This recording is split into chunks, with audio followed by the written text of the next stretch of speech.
is, should you buy a home or continue to rent?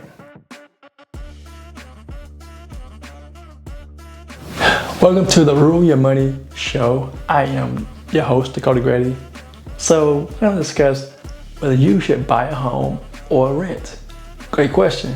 Well, the federal funds rate was cut recently by 50 basis points, and that encouraged people to want to borrow money, right? Because the Fed funds rate is the amount of money, or actually the interest rate that banks charge each other for borrowing money from each other, right? And it doesn't necessarily impact the interest rate you pay for a home, right? Or if you're buying a home, you gotta pay a certain rate, right? So the Fed funds rate is really irrelevant, but it gave people some hope that the economy is growing. The federal funds rate basically it influences the growth in our economy. So it's a syndication that the Fed wants the economy to grow. All right, they want people to go borrow money at a lower rate. That's simple. But today we're talking about buying a home. Should you buy a home or continue to rent? Great question. Let's dive right into the conversation. So my first point for this is stability. When you buy a home at a fixed rate, whether it be a 30-year mortgage or a 15-year mortgage, that rate is fixed. That's why I call it a fixed rate mortgage, a fixed rate loan, right? It's not going to change year after year as you continue to have that loan. Now, according to, as of today, the 30-year fixed rate mortgage interest rate is 6.67%.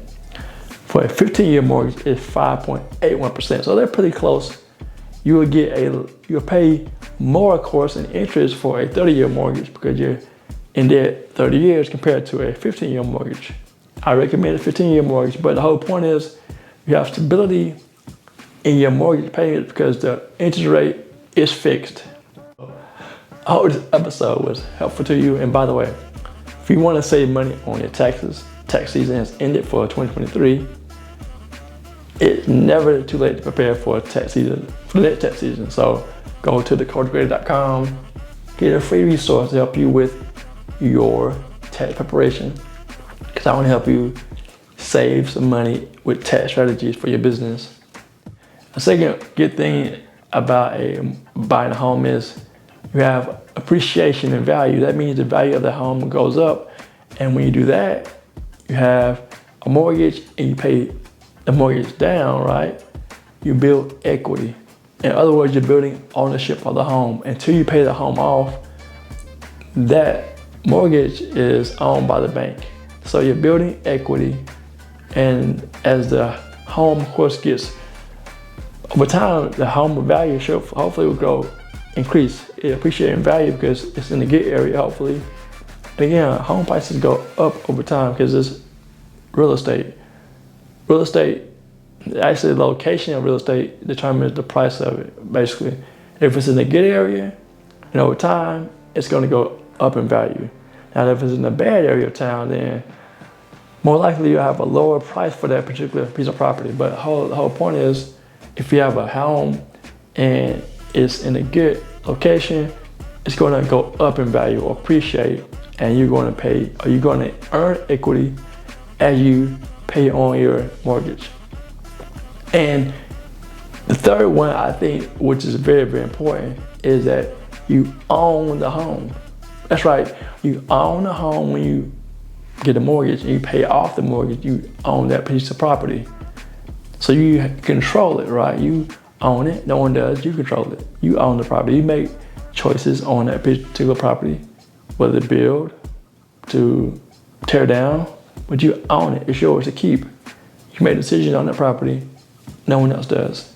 So if you want to, you can sell the home, you can live in it, or you can keep the home and rent it out. So you have three choices what to do with the property, but the whole point is you own it, you control it. So here's a bonus for you. It is a tax hack coming off. Basically, you can get a deduction if you itemize for the mortgage interest and also property taxes. So those are two bonuses you get when you have a mortgage. if you were to itemize. Now, here's the downside of having a mortgage.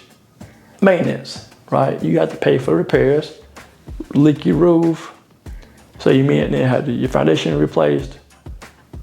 Say the shingles on your home, upkeep. You gotta cut the lawn and cut the grass, take out the weeds. You gotta do all the upkeep for the home. Your furnace or your AC unit, all those things you have to repair yourself. So make sure you have a rainy day fund of at least 3 to 9 months of savings to take care of those major expenses, all right?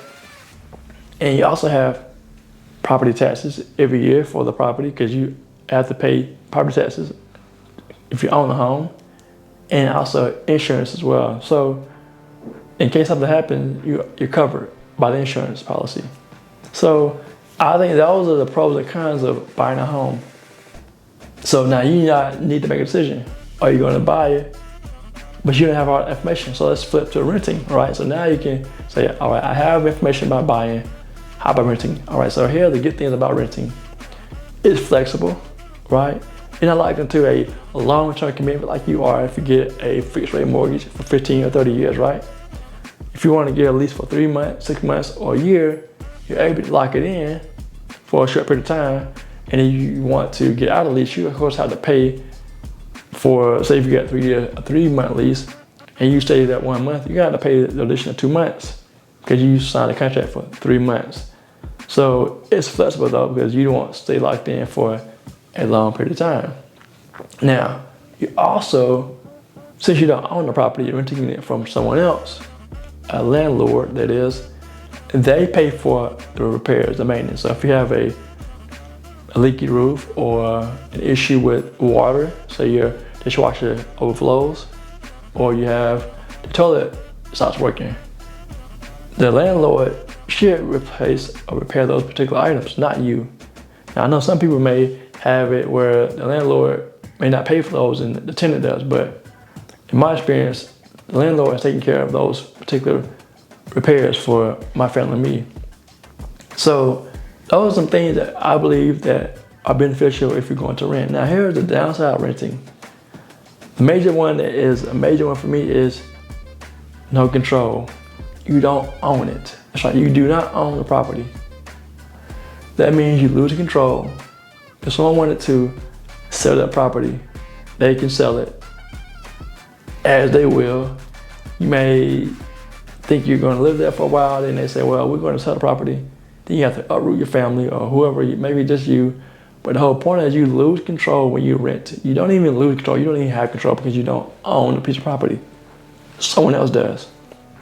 And the second thing I think that could be an issue is neighbors, right? I mean, that's, I guess with anything, if you live in an apartment or a duplex where you have people living upstairs or downstairs, maybe you're the person upstairs, you want to be respectful of people and their time, and also this would be respectful of the different quiet hours, but that can be an issue too, because you can't control how people live their lives. So those are some things that you want to consider. You have neighbors, or maybe have pets. So those are some things to consider if you're renting. So now you have my perspective on renting and buying a home. So the question you may be asking for me is, should you buy or rent?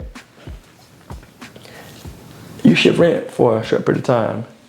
So renting gives you patience, right? Patience to save up for a down payment for a house.